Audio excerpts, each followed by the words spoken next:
സമസ്തന്റെ ഹിദ്മത്ത് എന്ന് പറഞ്ഞത് ഒന്നും കിട്ടാനല്ല, ആക്കിബത്ത് നേരാവാനാ. നമ്മളത് മാത്രല്ല, കുടുംബത്തിന്റെയും സമൂഹത്തിന്റെയും നമ്മളുമായി ബന്ധപ്പെടുന്ന എല്ലാവരുടെയും ആ നീയത്തോടുകൂടി നമ്മളെല്ലാവരും സമസ്ത ഹിദ്മത്തെടുക്കുക. വാപ്പ മരിച്ചിട്ട് ചെന്നപ്പോ ചോദിച്ചു മോനോട്, എന്തേന്ന് വാപ്പർക്ക് അസുഖം? അതിൽ പറഞ്ഞു കാര്യമായിട്ടൊന്നും ഉണ്ടായിരുന്നില്ല. വെള്ളിയാഴ്ച രാവിലെ മരിച്ചവർക്ക് ഒരു യാസീൻ ഓതി ദ്വാരക്കൽ പതിവുണ്ട്. ഈ വെള്ളിയാഴ്ച രാവിലെ മഗ്‌രിബിന്റെ ശേഷം മരിച്ചവർക്ക് യാസീൻ ഓതി ദ്വാരുന്ന ഒരു ഹദീസ് മങ്കൂസ് മൗലൂദ് ഓതി ഇശ നിസ്കരിച്ച് ഭക്ഷണം കഴിച്ചിട്ട് മൂത്രമൊഴിച്ച് ഒതുണ്ടാക്കി കിടക്കാൻ പോയോടത്തുനിന്ന് കുട്ടികളെ എനിക്ക് നെഞ്ഞത്ത് കൂടി ഒരു വേദന എന്ന് പറഞ്ഞ് ഞങ്ങൾ ഓടിച്ചെന്ന് കട്ടിലുമൊക്കെ എടുത്തിർത്തിയപ്പോ സംസം വെള്ളം വേണമെന്ന് പറഞ്ഞു.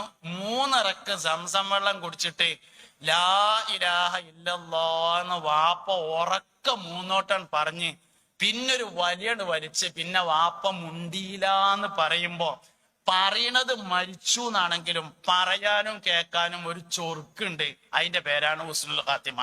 സമസ്ത കേരള ജമിയത്തുൽ ഉലമക്ക് നേതൃത്വം നൽകിയിട്ട് മൺമറഞ്ഞു പോയ മുഴുവൻ ആളുകളുടെയും വഫാത്തിന്റെ താരീഖ് എടുത്ത് പരിശോധിച്ചാൽ ഈ സംഗതി നമുക്ക് കാണാൻ കഴിയും. അതന്നെയാണ് സമസ്തയുടെ ഏറ്റവും വലിയ പ്രത്യേകതയും. അതുകൊണ്ട് ഒരു വാക്ക് പറഞ്ഞ് ഞാൻ എൻ്റെ വിഷയം അവസാനിപ്പിക്കുകയാണ്. സമസ്തക്ക് ഹിദ്മത്തെടുത്താൽ എന്താണ് നേട്ടം എന്നതിന്റെ ഉത്തരം നല്ല മരണം, ആഖിബത്ത് നന്നാവുക എന്നതാണ്. കാരണം ആഖിബത്ത് നന്നായവരാണ് അതിന് നേതൃത്വം നൽകിയിട്ടുള്ളത്.